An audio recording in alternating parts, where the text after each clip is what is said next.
Amigos de CDN Radio, como cada sábado su programa Enterados con Albanel y familia y un servidor, Wilkin Amador. 2 horas completitas de análisis sobre las últimas informaciones, las informaciones más relevantes de la semana. Hoy es sábado 22 de marzo, y estamos por CDN Radio 92.5 para la zona metropolitana, el sur, el este del país, por la 89.7 para toda la región del Cibao y para la región de Punta Cana, la 89.9 FM. Buenos días, Alexis. Buen día. Buenos días, Rosa. Buenos días, Miguel, ¿verdad? Nelson, es que se me olvida el nombre de Nelson. ¿Cómo es? Nelson. No relaje, hombre. Es del sur. Nelson. Eso tiene que ser de la mata de Farfán. Nelson. Pero bien, de Barahona. Bueno, sí, del sur. Sí, ahí en Barahona hay unos blancos ahí que son adinerados. Son adinerados los blancos de Barahona. Sí, hay unos adinerados. Dice Nelson. No relaje, Nelson. Me dije que no le toque esa suerte. Miren, estamos por todas las redes sociales, en Twitter, en Facebook, en Instagram. @Albanel y familia, @Wilkin Amador. También las redes sociales del programa, Enterados Radio RD, en todas las plataformas. Muchísimos temas interesantes para esta semana. Me llama la atención. Esta semana ha sido como de entretención los documentos desclasificados que revelan muchas cosas del antes y el después del complot para matar a Trujillo. Los documentos desclasificados por Estados Unidos, por el gobierno de Trump, pues ya están en poder de la prensa dominicana y están publicando muchísimas cosas. Y ahí hay cositas interesantes. Hay cosas que ya se sabían, que los historiadores dominicanos ya habían publicado ciertas cosas, pero particularmente hoy me llamó la atención algo de Antonio de la Maza, que supongo que su familia, que debe estar viva, ¿verdad?, sus descendientes, deberían reaccionar, porque hasta ahora lo entendíamos a él como un héroe pura y simple, porque participó en el complot, pero este documento habla de que Antonio de la Maza en un momento golpeó a Donald Rick Cabral, golpeó a Robert Rick Cabral, que es el doctor. Recuerden que hay un hospital público dominicano que se llama Robert Rick Cabral, que es el hospital infantil, que le dicen la Angelita, ¿verdad?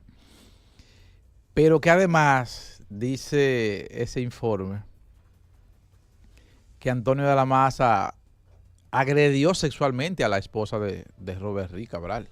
Y eso yo pienso que es como bastante grave. A lo mejor lo más seguro que sus descendientes, sus familiares pudieran reaccionar, pero incluso narra con una historia del FBI de cómo se produjo ese evento, porque ocurrió que una parte de los que se reunieron, de los que mataron a Trujillo, de los que participaron en el complot, se refugiaron en la casa del doctor Robert Rick, que no estaba metido en el complot, pero su hermano sí, Donald Rick. Entonces, en un momento, Antonio de la Maza, según narra esa historia del FBI, mandó a salir al doctor Robert Rick e intentó agredir sexualmente a su esposa delante de sus compañeros de complot. O sea, una cosa como que me parece tan rara ese comportamiento. Y raro porque se supone que ellos estaban en un momento de mucha tensión. Estamos hablando de que después que mataron al jefe, el régimen los andaba buscando. El régimen los mandaba buscando y no era un momento como para tú estar contemplando o pensando en en una... Mira, en ese momento usted no tiene ni erección. Yo creo con ese susto que usted... Porque no era tan fácil, señor, enfrentar al tirano. Le temían hasta por su personalidad. Le temían y cuando viene a ver, el complot pudo haber sido más sencillo. Sin embargo, el temor que implantaba el régimen llevó a esa gente a cometer muchos errores. Cuando tú lees todas esas historias que están publicando los periódicos de esos documentos desclasificados por Estados Unidos, te das cuenta que esa gente estaban temerosos, realmente asustados. Ellos cometieron la acción, vamos a decir que un acto de valentía ahí, pero ese dato de Antonio de la Maza, de verdad que me sorprende, porque es cierto que a veces uno se desmitifica a alguna gente, pero vamos a esperar a ver si sus descendientes deben estar vivos, ¿verdad? Sus hijos, nietos, pudieran tener otra versión de la historia. Buenos días, Albanelli familia. Muy buenos días, Wilkin Amador. Gracias a los oyentes por estar conectados con Enterados. Hoy, como tú decías, sábado 22 de marzo. Esos archivos clasificados es lo que diga Estados Unidos. Bueno, porque no hay una historia contada yo creo que también para la opinión pública, sino que son archivos que están ahí de cosas que ocurrieron, exacto, investigaciones o participaciones directas, porque Estados Unidos tenía su gente en el complot, representantes de la embajada que estaban ayudando. De hecho, los que estaban en el complot tenían un código para identificarse ante la embajada. Claro. ¿Tú entiendes? Claro, o sea, pero también ¿qué ocurre? Que quizá no haya tanta literatura de contraste. Eso también, para contrastar cualquier tipo de hecho como esto. Han escrito muy pocos los defensores de la democracia dominicana. Han escrito más, ¿verdad? Los del otro lado, pero la gente democrática, los socialistas, que echaron la guerra para liberarnos de la dictadura trujillista, se ha escrito muy poco sobre ello también. Entonces, sí, biografías, vamos a decirlo así, cómo sabemos cómo pensaban esa gente. Lo que se ha escrito es lo que han dicho familia, como tú dices. Uchi Lora ha hecho un ejercicio muy bueno de Teniente Amado, de parte de la gente que nos liberó de la dictadura de Trujillo, pero es lo que diga Estados Unidos. Esos archivos desclasificados uno le podrá dar el peso que uno entienda, si 90%, 100%, lo que usted entienda es verdad o no lo es, pero ¿cómo lo contrastamos? Habla la gente de estos héroes. Hay una realidad.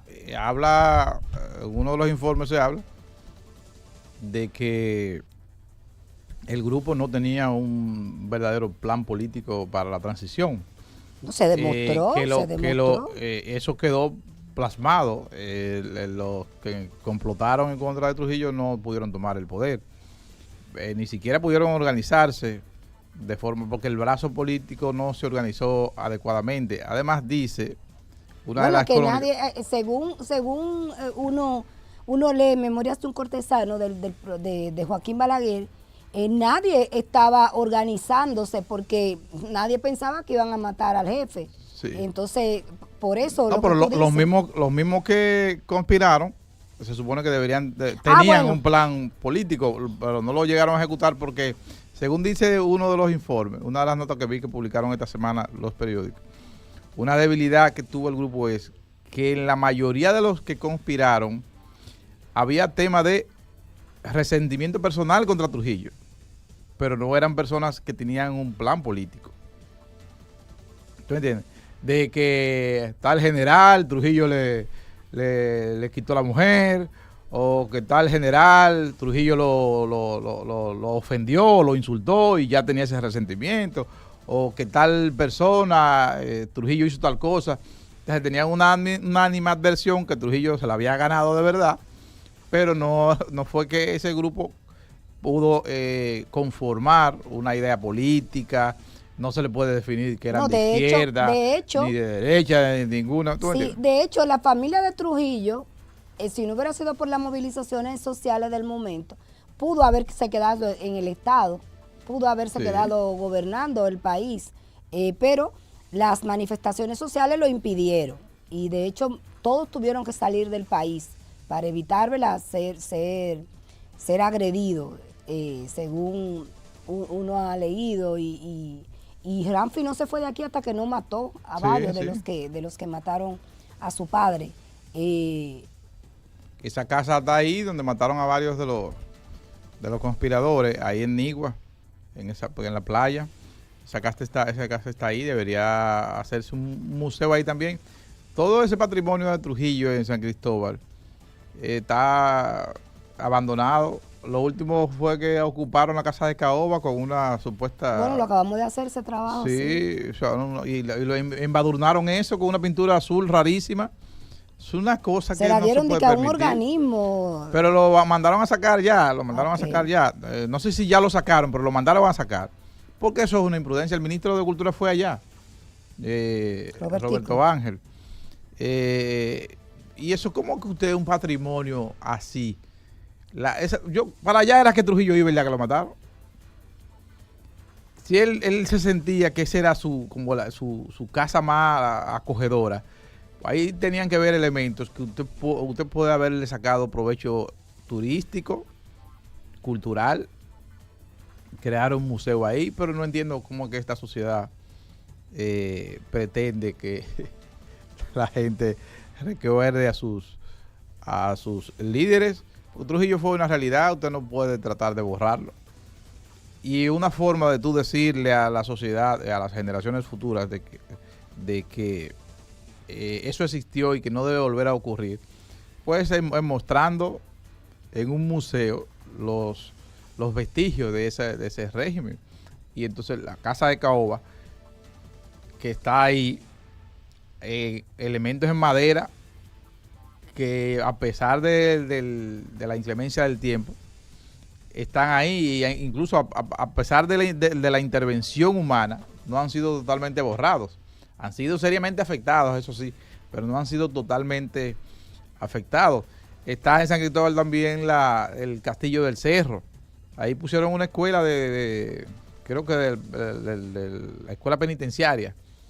Eso no debió hacer, eso estaba allí, todos los muebles, las mecedoras, las sillas en Caoba, todo eso estaba ahí, los murales de Belazanetti, todo eso estaba ahí. No hace tanto, pusieron una escuela y pintaron todo eso ahí, porque en San Cristóbal nadie tenía siempre se ha tenido esa idea, y hay gente que dice esto, aquello, así, de lejito, pero nadie lo ha asumido con seriedad. En Najayo está la playa privada, la playa que se usa, la playa pública de Najayo, que tiene rompeolas, donde están todos los negocios ahí, que se juntan miles de gente diariamente ahí a bañarse. Esa casa que está arriba en la colinita, esa era esa casa de Trujillo, y esa playa era la playa privada de Trujillo. Pero esa casa no puede seguir abandonada ahí. Eso, si no vamos a hacer un museo por cada inmueble, eso podemos convertirlo en un hotelito bien chulo ahí al lado de la playa, un farallón bien bonito. Está también la otra casa de Nigua. Hay creo que otra casa en Villa Altagracia, que era una también de las que él más utilizaba. Entonces todos esos bienes, porque ya no vamos a pensar en la Cancillería, pero la Cancillería ya es la Cancillería. Pero bien, vamos a dar los consejos a Alexis para los que van a tomar carretera.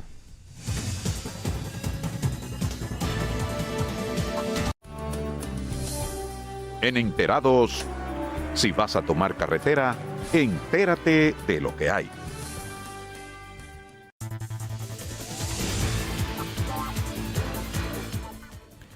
Para los que van a tomar carretera, tenemos el informe del tiempo. No está, la página de la ONAMED tiene dificultad, pero decirles que hay un frente frío que se acercará este fin de semana y se van a producir algunas lluvias en algunas regiones del país, pero sí tengo aquí las temperaturas. En estos momentos tenemos una temperatura de 21 grados Celsius en la capital a las 7:20 de la mañana. En Jarabacoa tenemos una temperatura de 17 grados Celsius. En Constanza tenemos una temperatura de 14 grados Celsius. En Santiago de los Caballeros, 22 grados Celsius. En Puerto Plata tenemos una temperatura a esta hora de la mañana de 20 grados Celsius. En Las Terrenas, que siempre en la mañana está agradable las temperaturas, tenemos una temperatura de 19 grados Celsius. En Bávaro, ahí está para tirarse a la playa. 25 grados Celsius, la temperatura más alta ahora mismo en el país. En La Romana tenemos una temperatura de 22 grados Celsius. En San Cristóbal, que baja bastante la temperatura en algunas zonas, principalmente en la zona de la Colonia, Los Cacaos. 18 grados Celsius en San Cristóbal. En San Juan de la Maguana tenemos una temperatura agradable de 17 grados Celsius. En San José de las Matas, en la Sierra de Santiago, tenemos una temperatura similar a la de Jarabacoa de 17 grados Celsius. También tenemos el informe de los combustibles. Para los que van a tomar carretera, el gobierno destinó 323 millones de pesos al subsidio de los combustibles.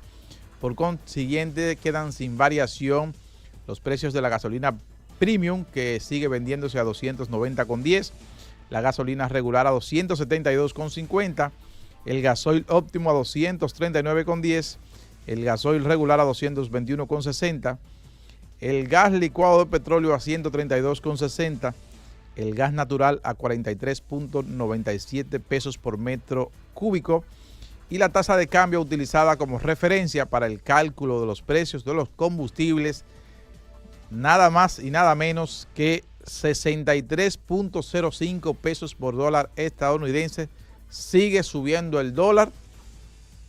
Recuerden que esa es una de las peores inflaciones, la que proviene del desfase de la tasa de cambio. Vamos a la pausa y regresamos con su programa Enterados.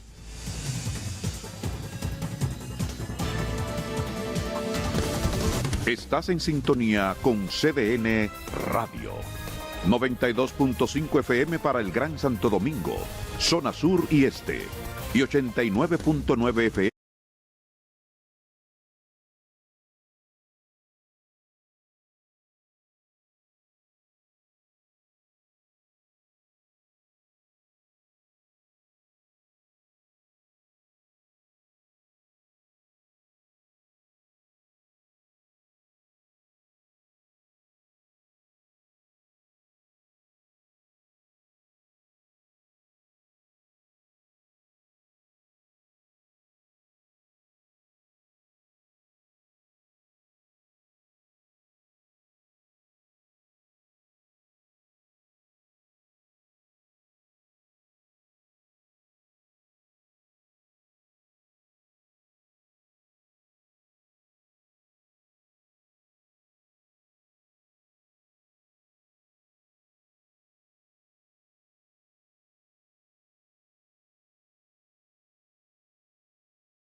De regreso con su programa Enterados, Albanelli Familia, Wilkin Amador, nuestro compañero Ramón Luna también está ya conectado desde la ciudad de Londres. Yo sabía que Ramón iba a querer estar hoy para hablar de esos archivos desclasificados del FBI, de los Estados Unidos, relacionado con la era de Trujillo. Hay que ver si le está dando seguimiento, Ramón, allá. Siempre le da seguimiento. Definitivamente. Pero hay que hablar también de otra medida que tomó el Departamento de Estado ayer sobre Cristina Fernández de Kirchner. Sí, designada junto con su ex ministro de Desarrollo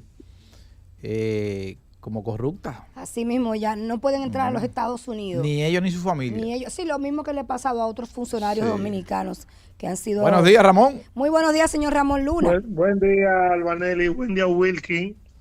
Cuando me conecté, estaban hablando ustedes del patrimonio de la era de Trujillo en la provincia de San Cristóbal. En cualquier momento, en otra ocasión, podríamos hablar de eso. Tú sabes que mi tesis para la especialidad de gestión cultural de la Universidad Autónoma, yo hice un inventario del patrimonio cultural de la provincia de San Cristóbal e hicimos un mapa turístico que podría utilizarse como referencia para organizar actividades guiadas. Tú hablabas de Nigua, donde estaba la Hacienda María, donde fueron ejecutados los tiranicidas por Ramfi, pero también en Nigua se instaló el primer trapiche, el primer ingenio que funcionaba con fuerza animal. Lo hicieron los hermanos Velosos a pocos años del descubrimiento, y en Nigua se hizo también la primera cárcel que hicieron los norteamericanos durante la intervención en el 1919, que posteriormente pasó a ser el psiquiátrico, el hospital psiquiátrico, que pasó a llamarse el 28 cuando fue trasladado por Trujillo desde Nigua hacia el kilómetro 28 de la carretera Duarte, que también fue una construcción, una obra hecha por los Estados Unidos, y creo que todavía ese lugar funciona como leprocomio. El leprocomio. Ya luego en cualquier ocasión podemos hablar de esto. Ya no hay lepra aquí. No. Funcionó durante mucho tiempo como leprocomio, pero lo que quería decir era eso, porque hay muchísimo. Tú tienes la parroquia Nuestra Señora de la Consolación, que conserva los frescos de Bela Zanetis, pero frente a Nuestra Señora de la Consolación, tú tienes el Colegio San Rafael, que es una obra de arquitectura de Gasó, del arquitecto Gasó, que también fue quien diseñó el Politécnico Loyola, y tiene el Parque Piedras Vivas, que fue hecho originalmente con piedras llevadas de los diferentes ayuntamientos del país a San Cristóbal, y justo frente al Parque de Piedras Vivas nació Trujillo, en una casita de madera que había en las inmediaciones del Parque Piedras Vivas, y está el Hotel San Cristóbal. También tú tienes ahí el Colegio Santa Rita, que funcionó como el local del Partido Dominicano. O sea, en cualquier momento, cuando ustedes quieran hablar de eso, podemos hablar ampliamente, porque es un recurso económico de extraordinaria calidad si se explota con criterio turístico. Y para eso habría que hacer una buena guía, habría que hacer un buen programa. Bueno, lo podría hacer, hay muchísima gente en San Cristóbal en capacidad de hacer eso, pero si alguien quisiera consultar esa tesis, que yo no la conservo, la presté y jamás me la devolvieron, esa tesis la hicimos en... Pero debe estar en la universidad.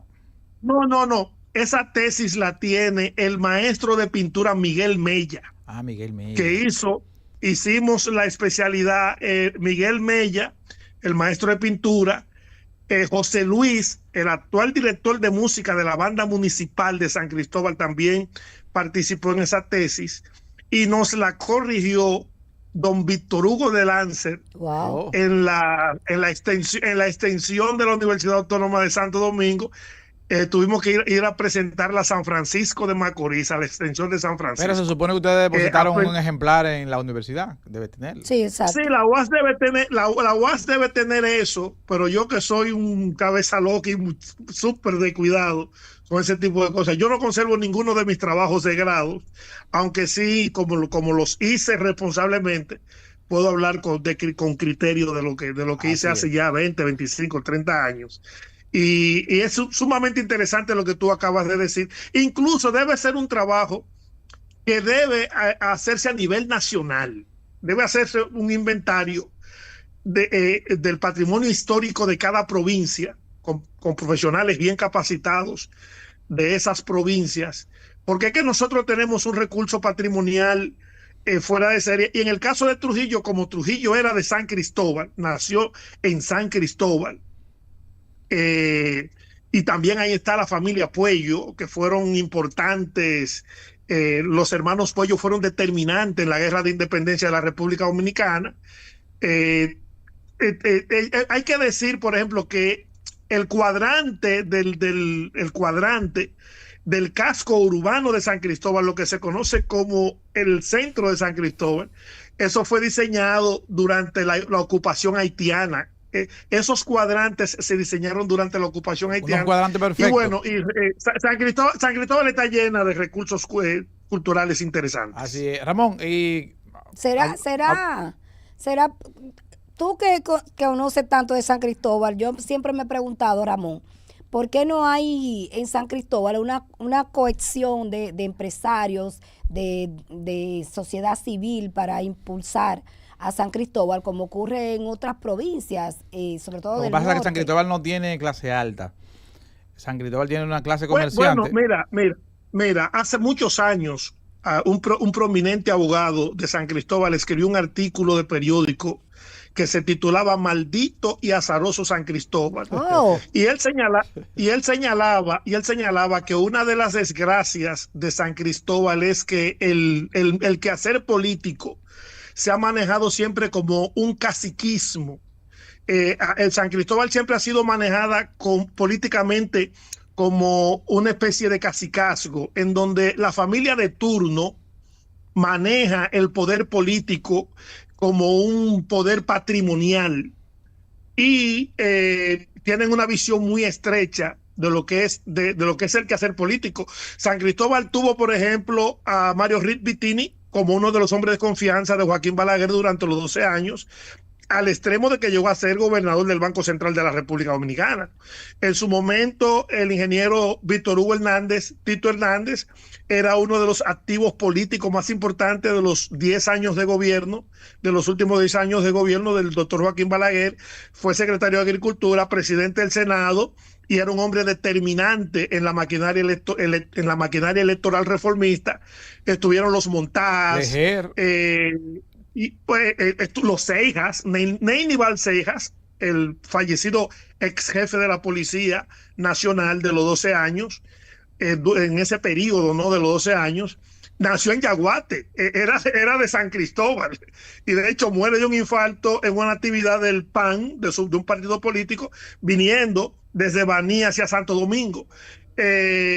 Ahora está, por ejemplo, el ingeniero Salazar, se podría decir que es el activo político más importante que tiene la provincia.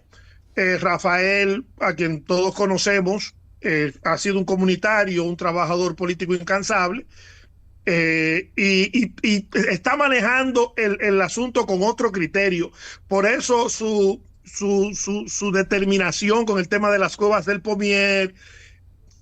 Rafael es un hombre abierto, con una visión muy abierta, y yo espero que este momento político que está viviendo San Cristóbal, con Rafael como principal figura política, sea aprovechada para que eso se logre. Pero San Cristóbal siempre ha sido una comunidad de pobres, refiriéndome a lo que Wilkin habla de la clase alta.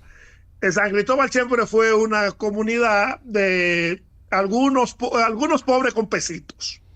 no quiero ser peyorativo, pero hubo gente que no entendió que después del kilómetro 12 había muchas cosas que se podían hacer y no aprovecharon esa posición política, esa posición de poder, esa cercanía con los mandatarios. Sí, en San Cristóbal hay mientras en lo que yo tengo de uso de razón, como dice, yo no conozco que en San Cristóbal existiera una clase alta.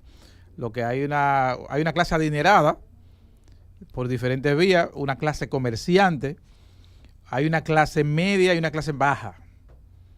Hay una clase comerciante que le va a regular, y hay una clase adinerada que no es clase alta per se, porque no tiene, en algunos casos no ni siquiera educación tienen.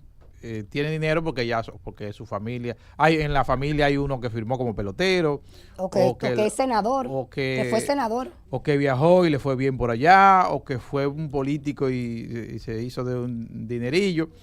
Pero clase alta como tal, como en Santiago, La Vega, no hay. Moca, Puerto Plata. No, sí, pero en eso tiene que ver también la proximidad que nosotros tenemos con Santo Domingo. De hecho, recuerda, para nadie es un secreto que la mayoría de funcionarios de altísimo nivel que ha tenido San Cristóbal terminaban viviendo en la capital. En San Cristóbal hay gente con miles de millones de pesos que no tiene un bachillerato hecho.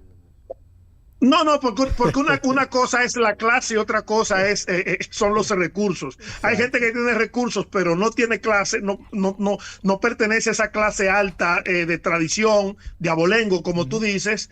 Y hay gente que combina las dos cosas. Sí. Yo no sé si tú recuerdas que hubo un momento en donde se podría decir que el segundo o el tercer político más importante del país era José Osvaldo Leger, presidente del Senado. Sí, cuando el Senado designaba la justicia. Los jueces, lo designaba el Senado, señor. No había más poder. José Osvaldo Leger, José Osvaldo Leger era un presidenciable, que habría que decir, hay que destacar que José Osvaldo Leger quien consiguió que se hiciera la obra de la 6 de noviembre. Sí. O sea, San Cristóbal siempre ha tenido gente con mucho poder político, y espero que no se sientan mal y que no entiendan y que no me vean como un falto de respeto. Que se sientan mal, no importa.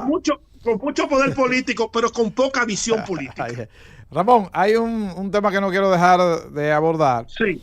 Aquí en el municipio de Jarabacoa ocurrió un acontecimiento sumamente importante, que la reacción de la policía no debe limitarse a la suspensión del coronel Abiu Aarón Silverberg Cabral, quien era hasta ese momento el comandante del destacamento policial del municipio de Jarabacoa. ¿Cómo que era? ¿Qué ocurrió? No, porque lo suspendieron y se hizo la suspensión. Exactamente, se hizo la suspensión. Lo que quiero decir que no debe limitarse a la suspensión. ¿Qué ocurrió allí? Ocurre que ese coronel se enfrascó en una discusión con un subalterno, creo que con un teniente, que estaba participando en un operativo antirruido. Oye eso, Ramón. Ese teniente estaba en una patrulla del COBA, que es una unidad de la policía que se llama Programa de Control de Bebidas Alcohólicas, que es el que tú llamas cuando el vecino te está haciendo bulla, para que la gente lo entienda de manera llana. El teniente estaba haciendo su trabajo. El teniente estaba haciendo su trabajo. El dueño del negocio, que estaba haciendo el ruido, llama al coronel y el coronel se caga en esa patrulla. El coronel reprende al teniente ya en la oficina, ¿verdad? En el destacamento, incluso con ropa de civil estaba el coronel, que parece que estaba en un ambiente, ¿verdad?, distenso, ya por la hora quizás, pero él no sabía en principio que lo estaban grabando, que el teniente lo estaba grabando. Y a él se le fue una ahí, al coronel, que el Ministerio de Interior y Policía y la Dirección General de la Policía Nacional no deberían dejar pasar por alto para darle una aplicación a este país. Ese coronel dice ahí, señores, que ese dueño de negocio, que ese comerciante al que le apagaron la música, que estaba contaminando con ruido todo su entorno, señores, aportó 60 cubetas de pintura para pintar el destacamento. Para pintar el destacamento y pagó la mano de obra. ¿Cómo le ponemos la mano a ese señor? El Estado Dominicano tiene que dar una explicación sobre eso. Si los destacamentos de la Policía Nacional están en la facultad de recibir ese tipo de bienes de un comerciante cualquiera en un pueblo, pero no de cualquiera, de uno que está violando la ley, y lo llaman para que el que está cumpliendo con su rol no pueda cumplirlo a cabalidad. Y el coronel agarra el pobre teniente y se caga en él. Pero admite que recibió ese pequeño donativo. Usted sabe lo que son 60 cubetas de pintura. ¿Cuánto cuesta una cubeta de pintura, Alexis? Depende de la marca. Pero... Depende de la marca. 3,000 pesos, dice la más barata, la más barata. Vamos a calcularlo. 60 cubetas de pintura. 6 por 3, 18, gastó 188,000 pesos. Solamente en pintura, más la mano de obra. Sí. Ponle la mitad de mano de obra. Exacto. Ponle la mitad de mano de obra. Pero Wilkin, esa es una barbaridad. Sí, pero es una práctica vieja y extendida. Pero y hay que ver cómo se hace también. Yo no había visto a nadie admitiendo algo como eso. Claro que no. Recuerda no. Eso no se dice. Eso no se dice, pero el empresariado generalmente, como dice Ramón, se involucra en cosas de la comunidad. No, claro, pero de la comunidad.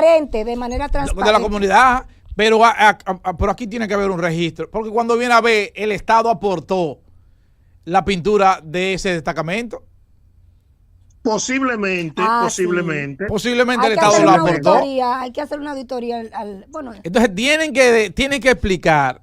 Tiene que haber un mecanismo de tú recibir las donaciones. Tú no puedes recibir las donaciones. Control, claro. Tiene que haber un mecanismo de control. Pero además, si el que te está donando es un narcotraficante. Exacto. Y si los recursos que se dispusieron para eso es fruto del narcotráfico. Pero oye lo que te voy a decir. Lo más grave de eso, lo más grave de todo eso es que un coronel, porque lo que pasa es que en la República Dominicana desde hace muchísimo tiempo los rangos se han venido relajando. Es una cosa que se ha ido degradando. Yo viví al lado del coronel Pachón, hermano de Neinival, y ver a un coronel cuando yo era un muchacho era una cosa tan extraordinaria que cuando un coronel iba a tu barrio, la gente salía a verlo, porque era algo extraordinariamente difícil ostentar el rango de coronel. Lo mismo me pasaba cuando el coronel Campeche, que quien condujo a Balaguer desde la Anunciatura Apostólica hacia el aeropuerto, cuando se exilia en el 62, que se va a Puerto Rico, que era de Najayo, hermano de mi vecino José Niño. Cuando el coronel Campeche visitaba a su hermano, toda San Cristóbal, todo Lavapiés salía, porque ver un coronel era una cosa terrible. Pero ahora cualquiera es un coronel por las cuñas. No, pero este señor es un académico, Ramón. Sí. Es académico.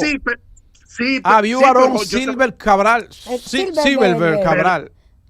Y no de origen israelí, no, creo que. Tiene que tener un origen. Creo que de origen israelí. Creo que por los apellidos. Creo que de origen israelí. Zimmerman pero Wilkin. Silverman creo que puede ser alemán, pero creo que Abiu Aarón son un nombre como.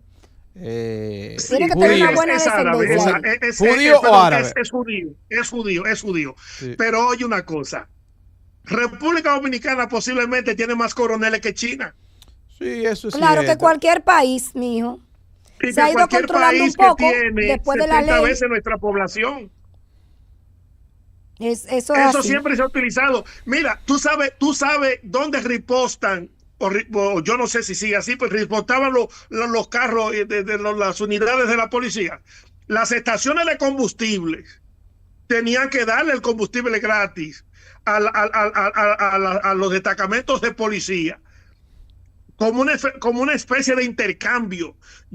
Tú me regalas el combustible para que las unidades De operen y seguridad. nosotros, claro, era una policía muy precaria. No sé si las transformaciones que se han venido haciendo ya contemplan eso, pero cada destacamento debe tener un mecanismo para hacerle saber a sus superiores cuáles son sus carencias y que por un mecanismo transparente se suplan las necesidades de esos destacamentos y de esos agentes. Ese debería ser el mecanismo y transformar esa policía que la crea, se crea durante la intervención, que se empezó llamando Guardia Nacional y posteriormente Trujillo pasa a llamarla en el 37 Policía Nacional. Es una policía de cultura, de maltrato. La policía originalmente surge como un mecanismo de represión, no como una organización para estar al servicio del ciudadano y transformar más de 100 años de una cultura de atropello, de latrocinio, de influencia, de narcotráfico, de macuteo, va a requerir otros 100 años de trabajo continuado en la otra dirección. Pero, de todo modo, yo insisto en que el Ministerio de Interior y Policía y la Dirección General de la Policía Nacional deberían ofrecer una explicación más allá de la decisión de suspender a este coronel. No, Porque, a ese señor hay que destituirlo. Mira, a ese señor Claro, hay que votarlo y destituirlo. meterlo Hay que preso. destituirlo. Además, pero Hay que no podemos dar la destituirlo. imagen de que imagínate que sí, que debido a su programa de responsabilidad social corporativa, una empresa cualquiera en una comunidad que vea que el destacamento esté en condiciones precarias y haga un aporte para mejorar las condiciones del trabajo de los agentes en ese lugar, pero eso no puede darle derecho a ese comerciante sobre las acciones que acomete ese cuartel policial, esa unidad policial.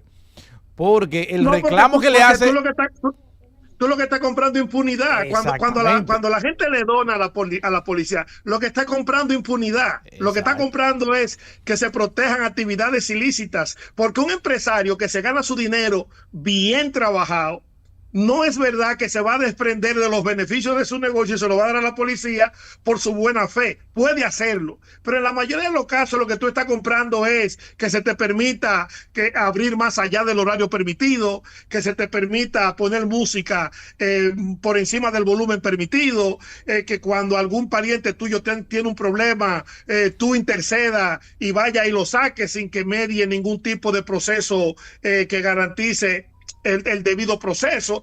Cuando se le da a la policía, lo que se persigue es eso, lo que se está comprando es impunidad. Un narcotraficante que va y le dona $1 millón a la policía, ¿qué es lo que está comprando? Que no le molesten sus puntos, que le protejan a sus camellos, que el cargamento que viene por tal sitio no sea interceptado, porque es un negocio, no es un gesto de altruismo el de un delincuente deshacerse de sus bienes para dárselo precisamente a la institución que combate el crimen. Así es. Porque si es un gesto de altruismo, dáselo a Hogares Creas, dáselo a una asociación de niños con autismo, dáselo a una junta de vecinos que necesita una bomba para resolver su problema de agua, dáselo a un club deportivo que necesita uniformes y utilerías. Pero cuando tú se lo das a la policía, tú lo que estás comprando Comprando impunidad y impunidad. protección. Así es. Estamos en tiempo de la pausa. Vamos a la pausa. Regresamos en breve con su programa Enterados.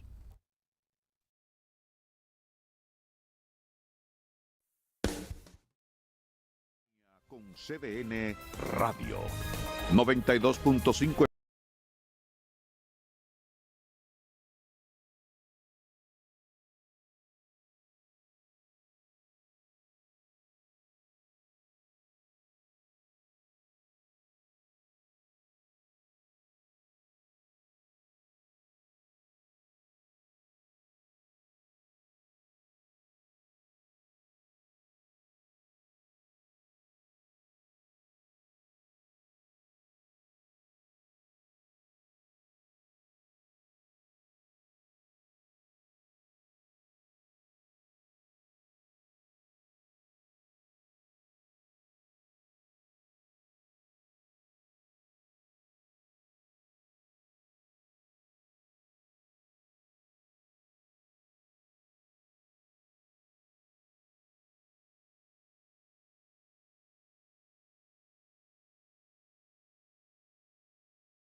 Continuamos con su programa Enterados. Hoy es sábado 22 de marzo.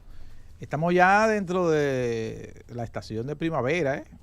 No le preguntamos a Ramón Luna, que está desde Londres, sobre el clima hoy allá. Bueno, Está seguro, agradable. 14 seguro. Ya estamos en primavera. Allá están en primavera también. Está estupendo, Claro. estupendo. Allá también están en primavera también. Sí, porque la primavera comienza en todo el hemisferio norte el mismo día. El mismo Comenzó día. justo en el día de ayer, en torno a las 10, 8 de la mañana. Donde Oficialmente comenzó.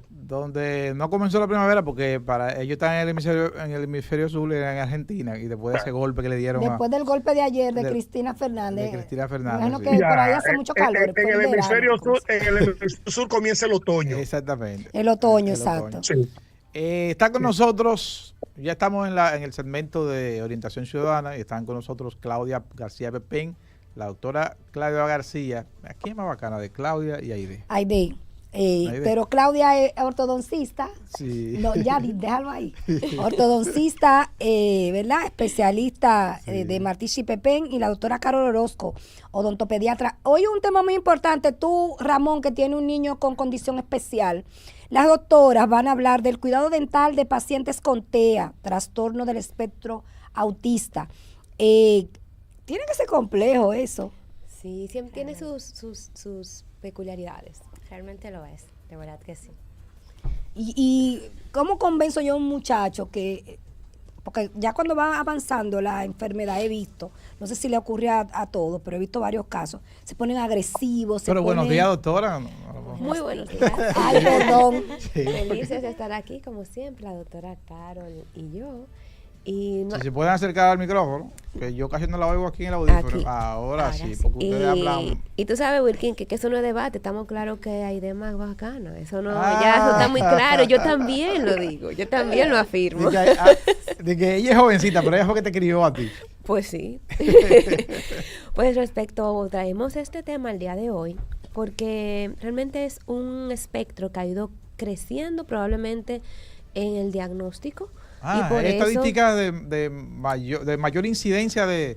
Por lo menos más según- diagnosticados. Exacto. Es lo que tenemos ahora. Correcto. sí. No hay de hecho un número fijo de acuerdo Ok. a la Fundación Dominicana de Autismo, pero sí se estima de que ha ido creciendo mundialmente en un 1000% diagnóstico. los últimos 5 años. Ahora, es que en O sea, la República población Dominicana no diagnosticada. hay estadística de nada. Muy no se llevan poca. estadísticas de nada. Hay una relación que hace también la Fundación Dominicana de Autismo respecto a los censos y también respecto a informaciones del Centro de Enfermedades de Estados Unidos, del CDC, donde dice que hasta el 1.14% de la población estimado, no son exactos, estimado sufre o está dentro del trastorno del espectro autista. Hay gente que ni cuenta se da. Totalmente. No, y hay gente que se lo han diagnosticado adultos. También. Porque así lo es. que ha mejorado es el diagnóstico. Ujú. Eso es porque personas con esas discapacidades siempre las hemos tenido. Lo que antes era como parece más difícil de diagnosticar o le dábamos menos importancia. ¿Será así, doctora Carol? Ambas cosas realmente. No se tenía mucho conocimiento en sí y lo asociaban a otros trastornos, otras discapacidades, pero ya ahora, gracias a Dios, estamos buen equipados y se puede detectar a tiempo esa intervención temprana para ayudar pues al paciente a largo plazo a que él pues pueda llegar a ser un adulto funcional. Entonces, el cuidado dental, Sí, empezando, supongo que desde que ese ser humano es un niño. correcto. En algunos casos hablamos de que esa persona ni cuenta se da o su entorno no se da cuenta de que tiene, de que es un niño especial. Sin embargo, hay ya otro grado de la enfermedad que no permite al niño valerse por sí solo, ¿verdad? Ujú. En algunos casos. Entonces, ahí, ¿cómo entran ustedes con el tema del cuidado dental? Bueno, sí, para aclarar algo, no es una enfermedad porque realmente no tiene cura. Tenemos que dejar eso claro. Es una condición. Correcto, no es una enfermedad por sí. Lo que hacemos, pues para tratar esos tipos de pacientes, hacemos una adaptación al consultorio desde muy temprana edad, para que él conozca el ambiente, no le tome por sorpresa, pues los sonidos, se trabaja con muchos materiales que hacen ruido, le mostramos el ambiente y vamos paso a paso para que al momento de que el paciente esté sentado en el sillón, sea de la manera más positiva posible, poder rehabilitarlo. Nos ayuda mucho ir mostrándole, en la clínica se le envía al padre una guía, como si fuera un pictograma, con unas imágenes, desde que el niño esté en la sala de espera, le muestra todos los pasos y ya él va idealizándose cómo sería. Esto se hace antes de la cita, con tiempo, para que no le tome nada por sorpresa. La primera cita no siempre se atiende al paciente, hacemos una adaptación al consultorio, yo me siento con el paciente, me presento, porque hay que crear esa confianza primero con el niño y con los padres, y ya luego pues abordamos otros tratamientos, que lo más recomendable es evitar pues muchas personas en el consultorio, porque el niño se distrae mucho cuando estamos rehabilitándolo. De ser posible, el paciente, el asistente y la doctora.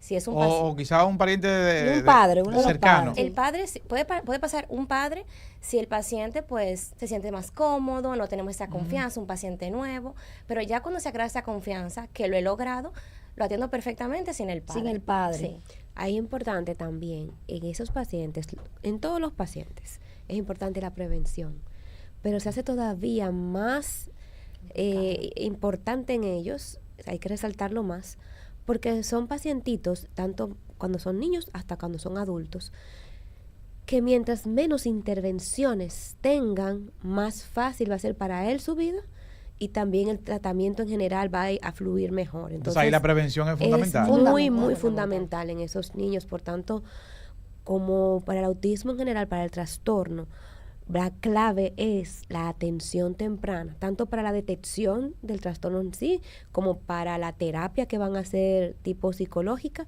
también para la atención odontológica. La atención temprana es muy clave para evitar entonces que llegue al punto de que tengan caries muy profundas, que hayan que hacer extracciones. Si hay que hacerlas, se hace tal como nos menciona la doctora Carol, pero se hace fundamental entender esa parte. ¿Tienen muchos pacientes con esta condición en el consultorio odontológico? Tenemos varios, sí. ¿Y cómo se atienden? Le decía yo al principio, porque llegan un momento en que se ponen agresivos, que aunque hayamos tenido todo ese tipo de prevención cuando son pequeñitos, pero ya en la adolescencia yo he visto que cuando el nivel es muy alto, se tornan agresivos, ya ni siquiera los padres a veces pueden controlarlo. ¿Cómo lidiar con eso cuando necesita un tratamiento dental? Sí, muy buena pregunta. Realmente luego de agotar todas las terapias de manejo de conducta, todas estas técnicas, cuando no se puede estabilizar el paciente en el sillón, ya se toma en consideración una sedación consciente o anestesia general para poder rehabilitarlo. Así evitamos pues accidentes, que el paciente se pueda lastimar, o la doctora o la asistente, en dado caso pues algún padre. Entonces tomamos esa decisión realmente, siempre con autorización del padre. Claro. Los problemas dentales Ramón. Wilkin, para corroborar lo que dice la doctora y hablar en primera persona, pues, a mi niño le diagnosticaron el autismo antes de los 3 años. E inmediatamente el gobierno del municipio donde yo vivo, del Boro, activa un protocolo que va derivando al niño dependiendo de la gravedad, dependiendo del nivel Spectrum, lo va derivando a diferentes instituciones. En el caso de odontología, los niños son referidos a un centro que solo atiende niños con esas patologías, que no atiende pacientes de otras condiciones. Entonces, se empieza, como ella dice, un trabajo preventivo. Por ejemplo, mi niño... ¿Tiene dificultad en tu comunicación? Cada 3 meses. Bueno, ahí mejoró. Ahí mejoró, claro. Sigue, Ramón. Mi niño es revisado cada 3 meses. Exactamente. Nosotros tenemos que llevarlo puntualmente, se le chequea, se le hace todo, pero como ustedes dicen, hay casos de niños que desde que nacen tienen un nivel del Spectrum tan alto que son absolutamente, son dependientes de otra persona todo el tiempo. Y hay casos incluso en donde el niño no vive con la familia, tiene que ser recluido a un centro donde un personal bien preparado se encargue de todo lo que tiene que ver con el niño. Eso puede pasar cuando el niño alcanza los 15 años, cuando alcanza los 14, que ya llega un momento en donde para los padres es inmanejable, no pueden manejarlo. Y en el caso dental, pues desde que se detecta que el niño tiene el espectro autista, de autismo, se envía inmediatamente a una clínica que solo atiende pacientes de condiciones especiales. Allá es diferente aquí, Sí. pero por lo menos tenemos centros privados que te dan ese tipo de atención. No, eso es asistencia del Estado. Bueno, pero en Londres que él vive. Exacto. En Londres Pero que él aquí vive. hay que decir que la mayor asistencia de niños con TEA la tiene el Estado Dominicano. Sí, sí, claro. Sí, Además, la tiene el a través de Estado los CAI, ¿verdad? De los CAI, Correcto. claro que Los sí. centros, ¿cómo se llama? Centro de Centro atención a la discapacidad. de Centro de Atención a la Discapacidad. Ramón no conoce eso porque ese fue un organismo creado durante el gobierno de Danilo Medina y que se le ha dado continuidad en este gobierno. Pero no son muchos. pero debo decirte que el tema por los costes, Ujú. el tema de la salud dental casi no entra en los programas sociales de ninguno de los países. No sé en el caso de España y de los Estados Unidos, pero aquí en Londres, por ejemplo, es gratuito hasta los 18 años, hasta que la persona alcanza la mayoría de edad, y le cubre bracer, cirugía o tratamientos especializados si son avanzados. Si no son muy avanzados, la familia tiene que correr con los costes. O sea que no es que tampoco el cuidado de la salud mental es una panacea en países desarrollados. También hay muchas limitaciones porque es una actividad sumamente cara. Así es. Entonces, ¿cómo lidian ustedes con esos pacientes que sí necesitan valerse de un adulto para poder desenvolverse? ¿Cómo lidian ustedes con ese tipo de pacientes? Hay una actividad, un trabajo que se hace a nivel de odontopediatría, justamente, que cuando son niños es odontopediatría que se encarga con la doctora Carol, que debe trabajar tanto al padre como al niño. No solamente odontopediatras, realmente mi admiración. Tienen dos pacientes siempre al mismo tiempo, porque es el paciente que está realmente en la silla, pero también tienen que trabajar mucho con el padre. Y esos niños que tienen esa particularidad de que no se pueden valer por sí mismos, se debe trabajar siempre en conjunto a ambos, a la persona que va a entrar con ellos y guiarlo. Esa persona tiene que saber lo que se le va a hacer al niño para que pueda colaborar, porque mientras esté calmado y transmite esa calma y esa tranquilidad, aunque el niño tenga el espectro, va a influir aunque esté por eso el nombre autista, encerrado en sí mismo, realmente es muy perceptivo de su alrededor, aunque no lo entienda, pero lo percibe. Entonces, una de las cosas que se hace es trabajar esto. También tener todo preparado ya de antemano. Ahora Carol va a ampliar más, pero en cualquier paciente uno se prepara, pero para el paciente con el espectro, sobre todo cuando tiene un grado de mayor severidad, hay que tenerlo todo de antemano, preparar esa visita como si tú estás planificando una misión, punto a punto, qué va a pasar, día anterior tener todo ahí, que todo esté al alcance de la mano, que la asistente esté preparada para eso, el cual tiene que ser un pilar para la atención, una buena asistente dental. Y también saber la personalización del tratamiento. Aunque todos sean espectros similares, cada paciente va a ser sumamente diferente del anterior, aunque tenga el mismito diagnóstico. ¿Qué más, Carol? Una pregunta, Carol. Tú también tienes que darle instrucciones al padre. También. Por supuesto. Porque quizás yo como padre pueda lidiar con el niño, porque claro, es mío, lo tengo desde que nació, pero quizás no tenga la habilidad luego para hacerle cualquier tipo de tratamiento, a veces que son tan engorrosos, por ejemplo, cuando hay que hacer ortopedia dentro de la boca. ¿Cómo lo orientan al padre?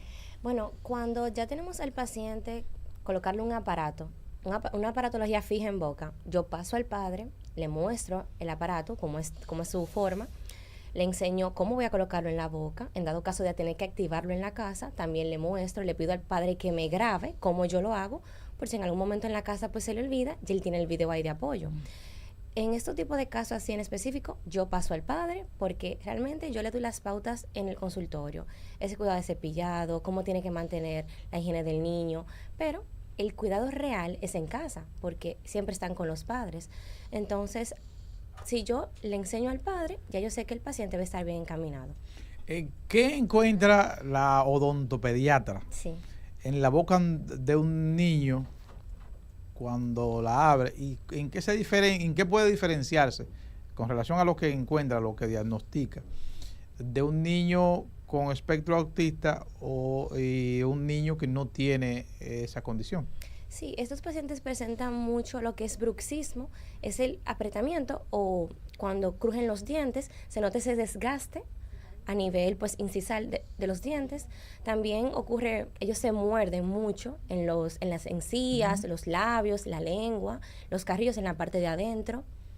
Eso lo notamos, así como también por tema de alimentación, algunos son sensibles pues a las texturas, le gustan algunos alimentos así como en puré, papilla. Entonces, este tipo de alimentos, ¿qué pasa? Se me adhieren mucho al esmalte, se queda muy pegado y al momento de hacer la limpieza, la profilaxis, cuando yo remuevo esa capa, de placa bacteriana, ya tenemos la lesión de caries.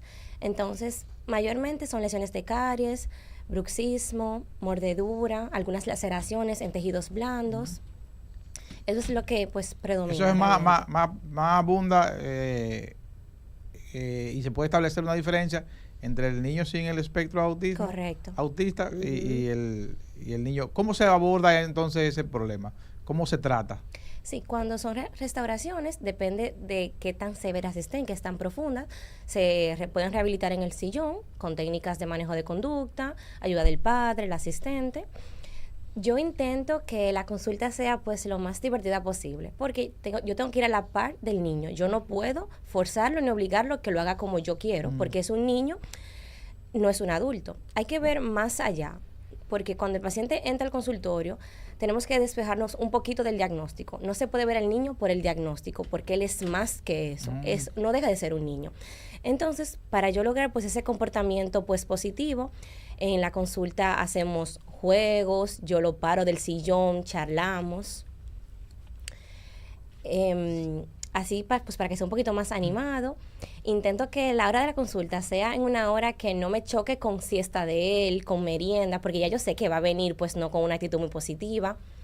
Intento así como familiarizarme con él. Si llegó con hambre, llegó aburrido. Sí, completamente aburrido. No, es que tienen un esquema. Los niños con TEA tienen sus Doctora, esquemas. No se pueden doctora, sacar me de gustaría ahí. preguntarle hasta dónde podría ser de utilidad Sí. que en las escuelas a las que esos niños asisten se diseñen programas que le permitan al niño mejorar su nivel de autonomía mediante el uso de imágenes. Sí. Porque eso que usted dice de preparar al niño cuando va al consultorio, un padre bien orientado mediante un sistema de fotografías que la coloque en el baño, que la coloque en la cocina, que la coloque en las diferentes partes de la casa, puede ayudar al niño a manejar mejor el tema de su aseo bucal, en todo el sentido de la palabra. Podría ser de mucha ayuda involucrar a la escuela mediante un plan de concienciación de que el niño autista, aunque asista a una escuela normal de niños que no tienen ese espectrum, debe disponer de algunos recursos pedagógicos y de algunos recursos materiales para hacer más fácil la vida del niño y de sus parientes. La verdad sí, sería lo recomendable, porque estos son pacientes muy visuales. Cuando le mostramos las imágenes, los pictogramas, ellos realmente muestran mucho interés. Y hay pacientes dentro del espectro que tienen comunicación no verbal, es decir, el niño no habla. Entonces, ellos se comunican mediante imágenes, lo señalan, muestran interés. Sería muy bueno realmente en las escuelas que lo implementaran porque el niño come allá, merienda, entonces todas esas horas que pasa en clase con los dientes sucios repercuten en su salud. Sería muy bueno, la verdad, tener esa ayuda en parte de los colegios.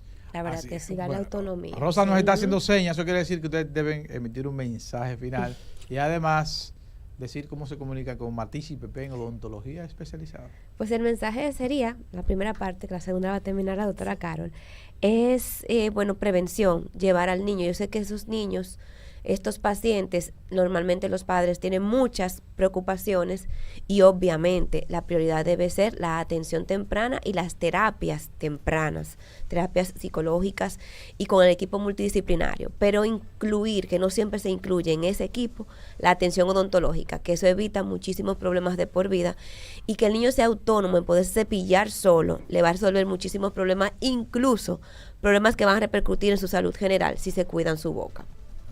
Así bien como comentó la doctora, no solamente esa intervención temprana, también cuando reciban a este paciente, como había dicho anteriormente, no lo vean simplemente por su diagnóstico, porque es un niño. Más allá de su diagnóstico, él es un niño, no deja de ser una persona. Siempre brinden el servicio, esa dedicación, con mucha empatía, porque son pacientes que pasan gran parte de su vida acudiendo a centros, recibir diferentes ayudas multidisciplinarias, entonces no siempre reciben pues ese trato de la mejor manera posible. Entonces hay que hacer la diferencia, tener empatía con el paciente, con los padres, para poder brindar un buen servicio. Excelente, Realmente. excelente. ¿Cómo comunicarse con Martí y Pepe en odontología especializada? Pues estamos en Instagram como @martichipepen y también pues nuestro teléfono 809-683-2254. Ustedes están en Plaza Naco. Plaza Naco, así es. El otro día vi a Albanelli entrando ahí. Pero pronto vete a ti entrando, Ya el que tenía Wilkie. temor al parqueo de Plaza Naco, ya hay medidas, Sí, hay medidas. que usted encuentra parqueo siempre que va. Sí. Bueno, pero Sí. tú pagas ahí. Sí, pero mínimo, porque Martí Bien. siempre se encarga de que Exacto. de que Excelente. tus bolsillos no sufran por ello. Así Tú es. ves. Digo, el que va a Martí y Pepe no puede estar preocupado por 50 pesos de un 50, de- 300. de un parqueo. 300. ¿Me entiendes? Oh, pero ve acá. Eso es como el que se compra una Suburban Está B8. preocupado para por nada. 2 galones de gasolina. B8 y está de que preocupado y que porque aumenta la gasolina. Por Dios. No, hay de todo. Martichi Pepen es abordable para todos. Eso es verdad. Excelente, excelente. Muchísimas gracias. Vamos a la pausa. Ramón, vamos a hablar del accidente de tránsito cuando regresemos. Sí, así será.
pesos.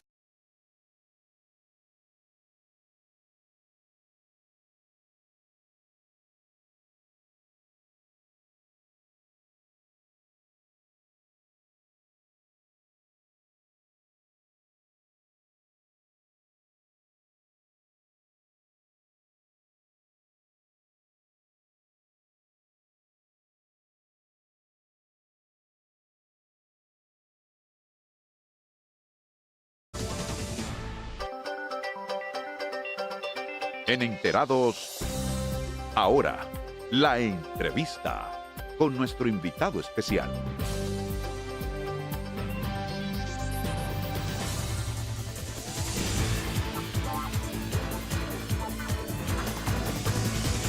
De regreso. Alessia es el culpable. ¿De qué? Hoy es sábado 22 de marzo. Sí, porque Alessia se ha cogido con poner anuncios y nosotros hicimos este programa pues, para nosotros hablar, no para poner anuncios. Bueno.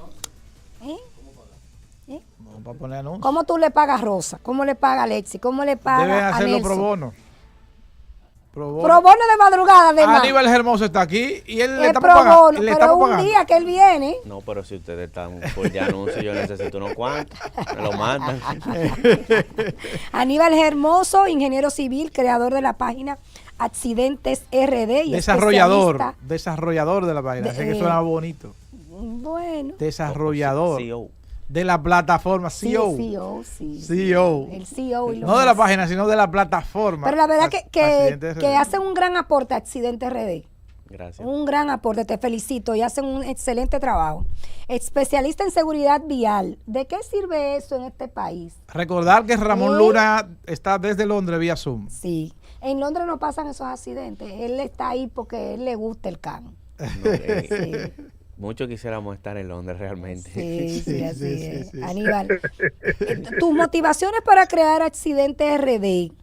¿Y cómo conseguir esa conexión con la gente? Porque la gente donde quiera que ve un motorista que se le traiga, te Accidentes RD, mira esto. Por DM, qué chulo. Mira, realmente Accidentes RD no fue el primer proyecto que le gustó a la gente. Antes de Accidentes RD está su padre, que es Licencia de Conducir RD. Fue una aplicación que simula el examen de conducir. El objetivo era que antes de tú tomar el examen, practicara desde el celular. Antes de Intran. Antes de tomar el examen de Intran. No, pero recuerda que ahora es Intran.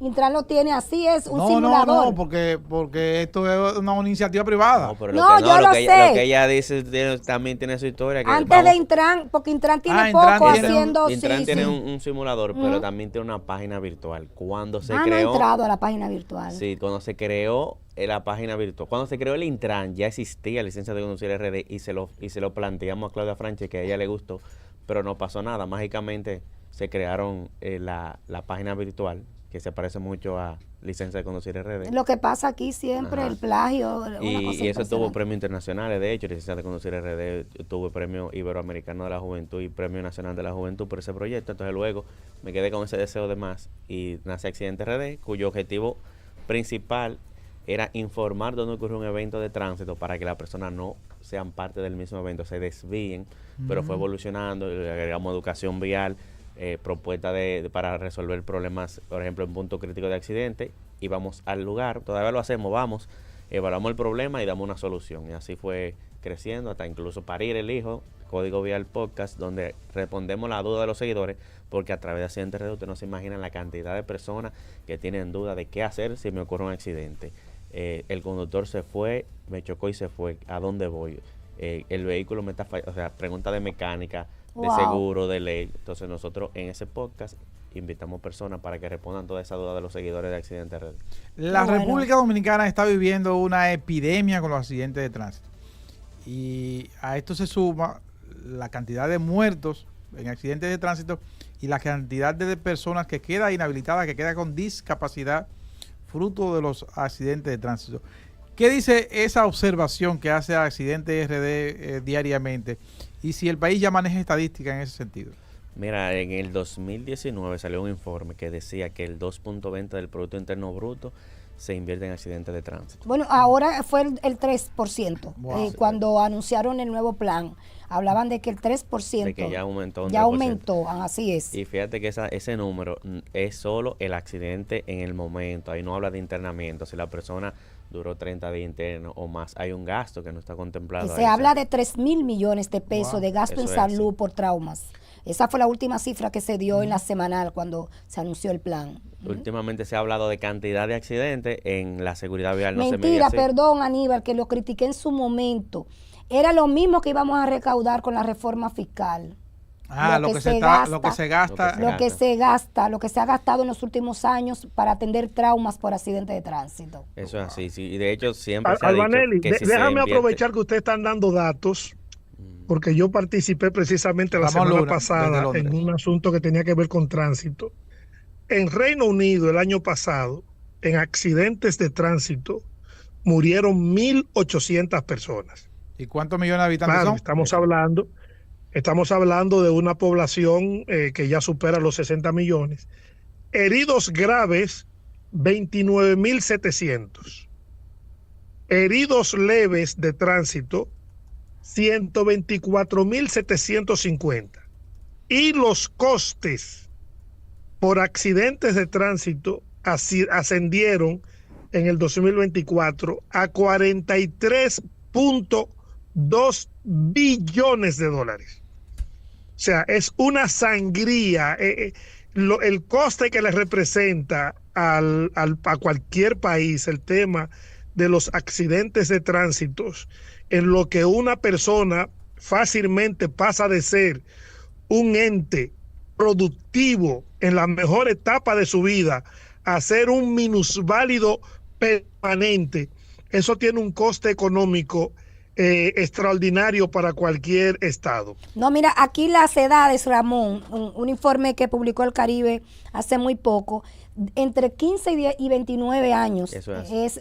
son las edades promedio de las personas involucradas en accidentes de tránsito que quedan con lesiones permanentes, como tú dices, o que fallecen. Y más de 3.000 El total de muertes. muertes fue de 3.114 El en año el pasado. 2024, exacto. O sea, con una población, escúchame, Ramón, Sí, con que una bueno, población bueno que de tú 10 aclares. millones de habitantes, 10, 11 millones de habitantes, Claro. tenemos más del doble de lo que se produjo, o casi el triple, de lo que se produjo en Londres con 60 millones de habitantes. Exactamente. Sí, eso hace- Perdón, en en Inglaterra, Reino Unido. en el Reino Unido. Reino Unido. Ah, bueno, sí, por sí, eso exacto. se mide por cada... Hay una comparación. Por cada 100. Cada 100.000 100.000 habitantes. habitantes, exacto. Sí, pero como es una población muy diferente, Londres debe estar muy lejos. Reino Unido. Perdón, Reino Unido debe estar muy lejos del TOX Claro. 10, digamos. En tu experiencia Nosotros con estamos accidentes RD, entre los primeros 5 países del mundo.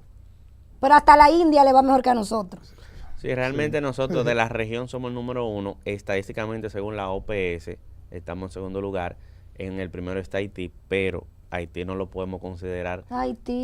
tanto así porque la estadística no es fiable. O sea, la estadística No que hay envía- estadística en Haití. Entonces, cuando hay una debilidad de estadística... Además, ellos tienen una situación compleja de violencia, que eso puede sumar a todos los problemas. Exacto. Por tu experiencia en accidentes RD, ¿cuál? Todos los datos estadísticos de Haití adolecen de un subregistro. Así mismo es. No son fiables. Así mismo. Por tu experiencia, Aníbal, ¿cuál es la mayor causa de accidente en República Dominicana? Por lo que tú recibes. Yo sé que tú no llevas la estadística de DGC, pero tu experiencia por todo lo que hace el ciudadano, que incluso es mucho más valiosa de lo que podamos tener en algún organismo. Sí, mira, según la estadística de accidentes RD, la que le he cruzado con la DGC, con Intran, con el 911, son imprudencias viales.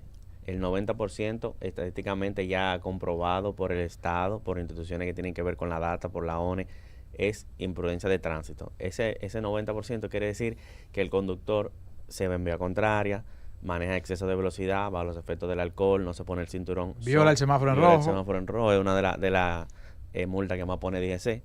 Y realmente el 90% de las fatalidades en el tránsito son por el factor humano. Y por otro momento, todavía el 10 que queda se divide en la vía y su entorno, que es las condiciones de la vía, que pudieron haber estado un hoyo en la vía y causó un No se dio accidente, cuenta. o el vehículo en mal estado. Pero ¿qué sucede con el vehículo en mal estado? Que también entra el factor humano, porque si el vehículo está en mal estado Es porque usted lo ha dejado de Sí, sí. Exacto. Mira, regresando yo la semana antepasada del Cibao, domingo ya en la noche, delante de mí, una Range Rover de la última, cayó en un hoyo en la autopista y se le rompieron los 2 neumáticos del lado derecho. Wow. Exacto. Los 2 neumáticos, eso no se convirtió en una tragedia porque ese vehículo es muy estable, muy seguro, usan neumáticos de baja presión y el conductor, el vehículo hizo muchísima pirueta y logró estabilizarlo hasta que se pudo detener, pero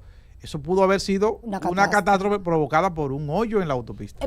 ¿Qué pasó en el accidente del fin de semana pasado del camión que cayó de la 27 al ¡Oh, desnivel, Dios mío! al ¡Qué cosa más desnivel? fea esa! Precisamente hubo una imprudencia vial. El conductor, eran las 12:40 de la noche, el conductor del camión se fue en rojo, impactó a un conductor que iba en su luz De verde. una Range Rover, por cierto. Creo que era una Sí. Range Rover. Impacta la jipeta, pierde el control. Eso le sirve como trampolín para caer, porque el paso de nivel de la Carmen Mendoza de Corniel no es como el convencional. Es abierto. Es abierto.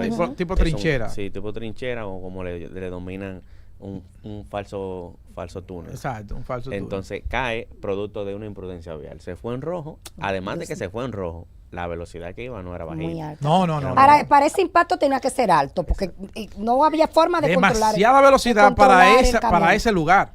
Exacto. Demasiada velocidad. Estaban en el centro de la ciudad.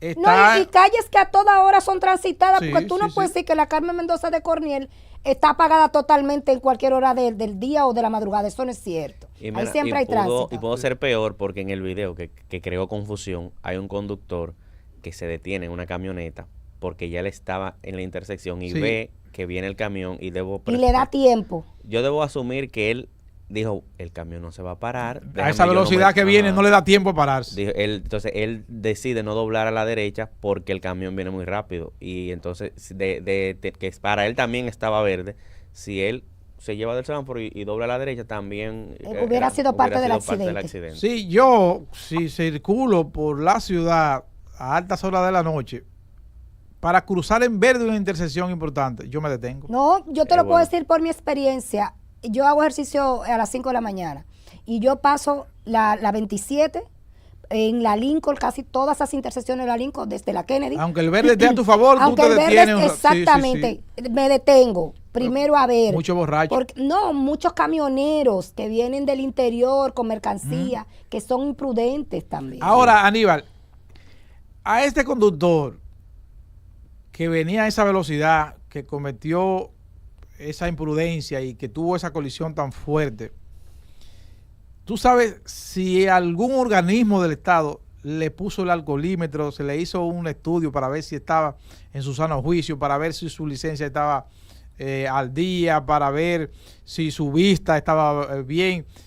¿Tú crees que aquí se está haciendo ese procedimiento?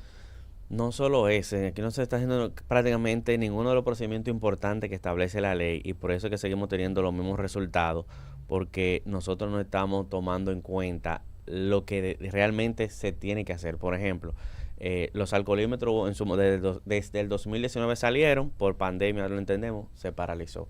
Se intentó retomar el año pasado, se hicieron plan piloto y ahí quedó, pero el objetivo no es que se haga un plan piloto en un punto específico, es que cada vez que ocurra un hecho como este, se le ponga el alcoholímetro. Y la información que tenemos es que no se utilizan los alcoholímetros.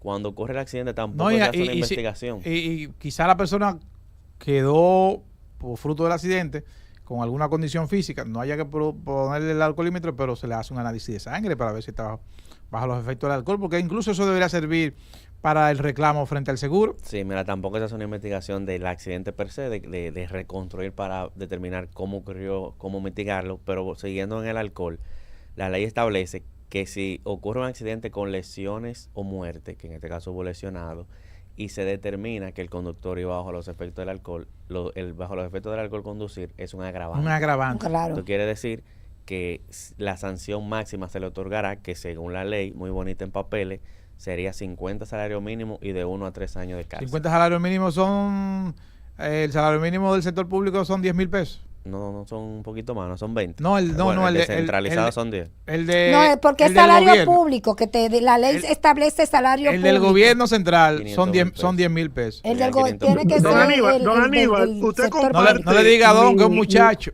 Es un muchacho. Sí, bueno, véalo como un gesto de respeto. Usted comparte mi tesis de que en la República Dominicana debe prohibirse la importación de motocicletas y empezar a desarrollarse un programa que empiece a retirar de circulación un montón de motocicletas que no reúnen las condiciones, que son un peligro público.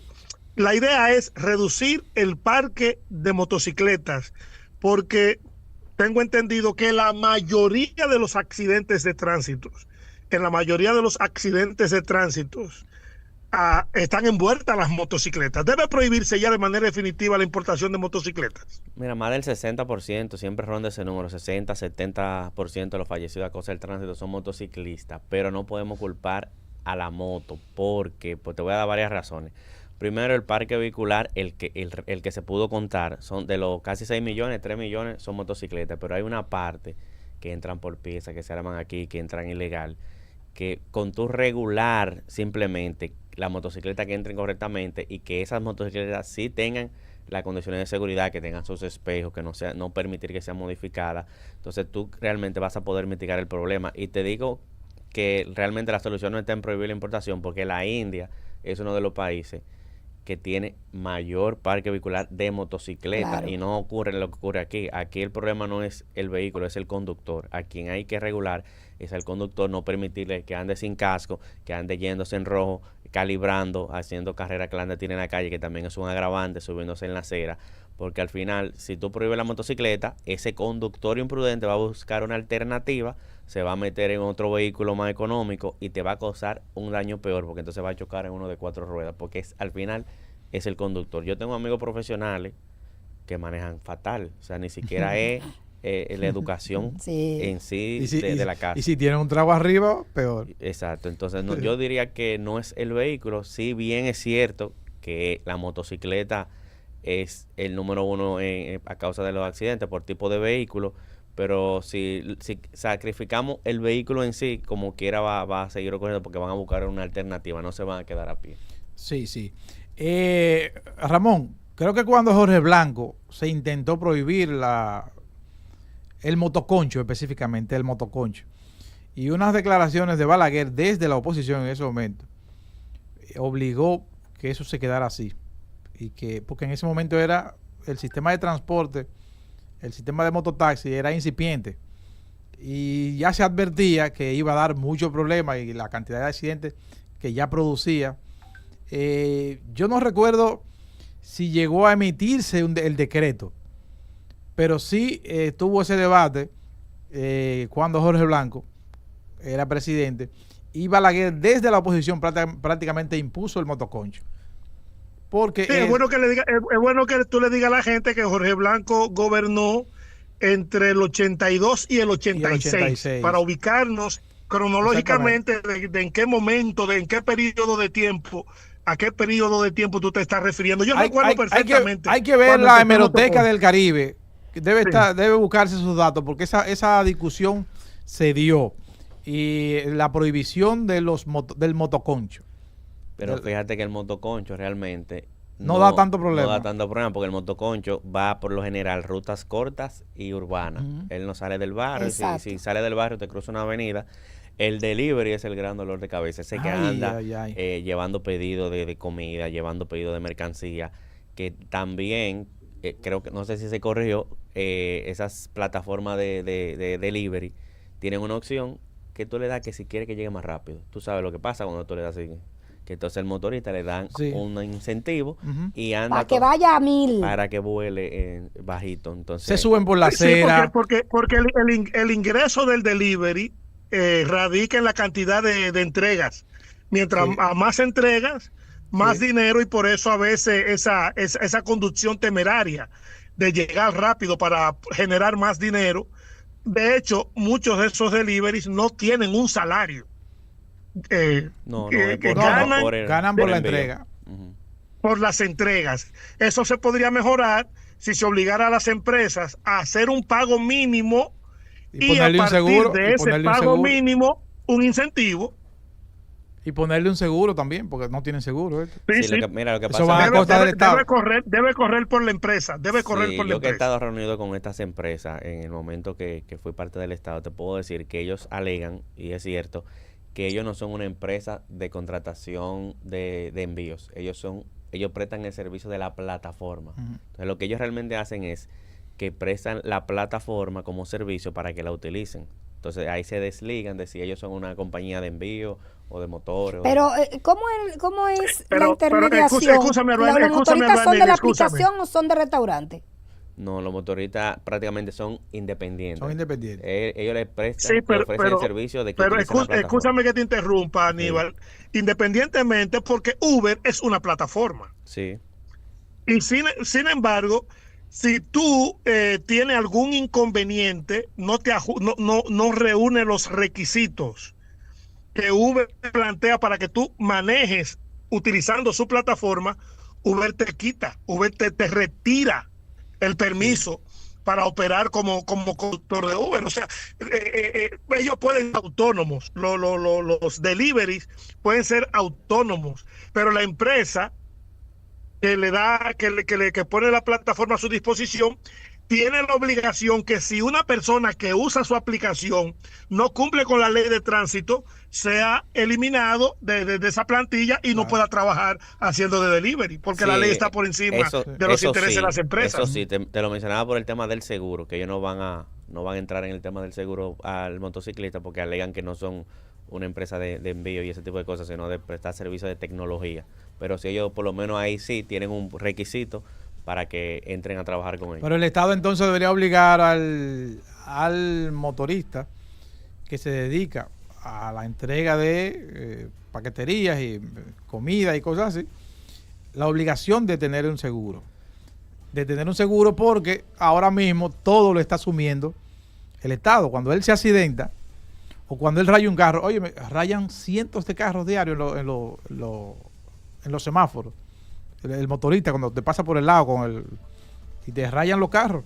Entonces deberían tener un seguro para cubrir todo eso, pero también para protegerse ellos si tienen algún accidente. Eso así, me parece que la ley lo establece, porque cuando hablamos de vehículos de motor, entran los motociclistas. Y sí, la ley establece que todo el que maneja un vehículo de motor debe tener un seguro. Que en la realidad eso, el motorista sea la excepción, es otra cosa, pero la ley establece que todo el que conduce un vehículo de motor debe tener un seguro. Aquí en la capital y Santiago principalmente, no solamente el problema de los accidentes de tránsito, también el problema de los tapones. ¿Cómo visualizas tú el problema? El problema de los tapones, yo siempre hago el ejemplo de un sancocho. Cuando te vas a hacer un sancocho, te reúne varios ingredientes. Entonces el problema del tránsito, de la seguridad vial, es un sancocho donde todos los ingredientes se suman, es lo que provoca lo que tenemos. Por ejemplo, las imprudencias de tránsito también son producto de la congestión. Un conductor de una guagua que se para en el carril del medio a coger un pasajero y no se mueve hasta que lo recoge o hasta que lo deja en el medio de la calle, te produce congestión. El carro público por igual. El conductor que se mete en el carril adelante en tu fila, desde el carril en vía contraria y no te deja avanzar, para meterse él te provoca congestión. Más de 6 millones casi de vehículos que entran pero no sale nada. Vehículos con más de 20 años de antigüedad que andan por ahí quedándose y causando tapón. Y por último, la movilidad es individual. Nosotros culturalmente conseguimos un trabajo, compramos un carro. En la casa somos 5, vamos por la misma ruta, pero cada uno quiere tener su propio vehículo. No hay un transporte público colectivo que el dominicano sienta que no necesita el vehículo, porque no se ha promovido una cultura de utilizar un transporte público, pero tiene que tener el apellido eficiente. El transporte público debe ser eficiente para que yo como conductor individual me motive a utilizarlo, y no es que no compren un vehículo, es que no lo usen en el día a día de la casa al trabajo, del trabajo a la casa, sino que utilicen un transporte público. El metro se supone que hizo algo por eso. El metro es el vivo ejemplo, pero se deben continuar haciendo más líneas que la gente pueda incluso dejar en parqueo disuasorio. Eso es que yo conduzco hasta el metro, dejo mi vehículo ahí, lo utilizo, me devuelvo y tomo mi vehículo para llegar hasta mi casa. Se hace de aquel lado con mucha eficiencia, me contó. Un problema que yo veo también en el tránsito aquí, y tú lo comparas, cuando ustedes los que viajan, y Ramón que vive en Londres, se va a dar cuenta que en avenidas principales o en autopistas de mucha velocidad hay una calle marginal que cualquier centro comercial tiene salida a la calle marginal y no a la autopista Eso principal. es.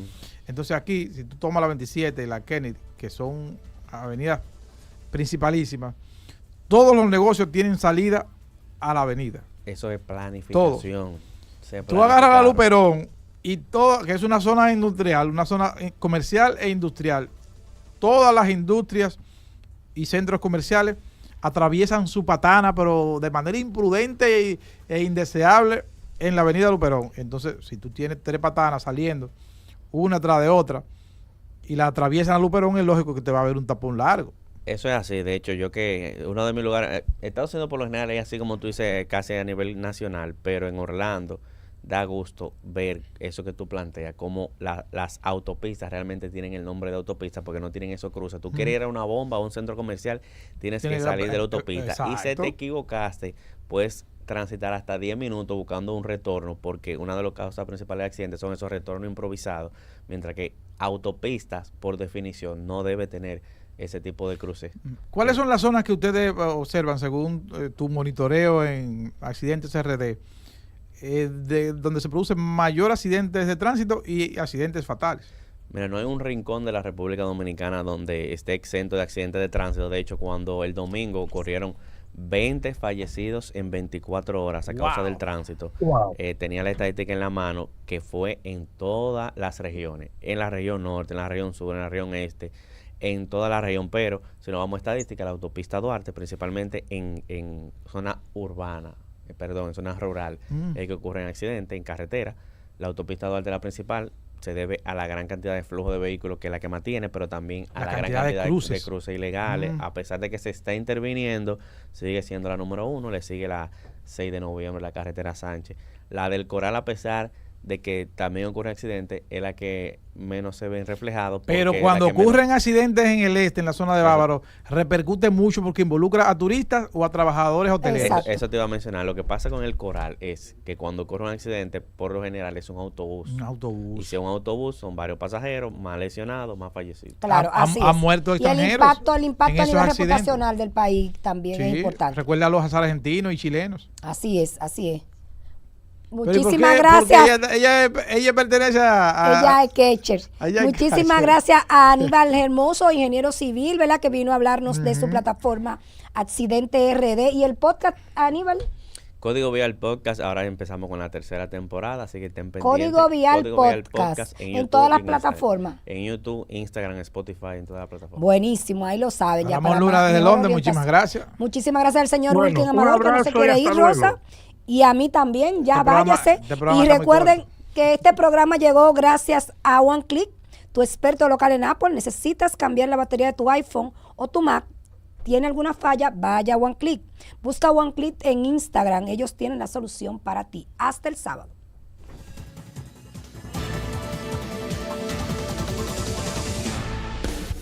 Estás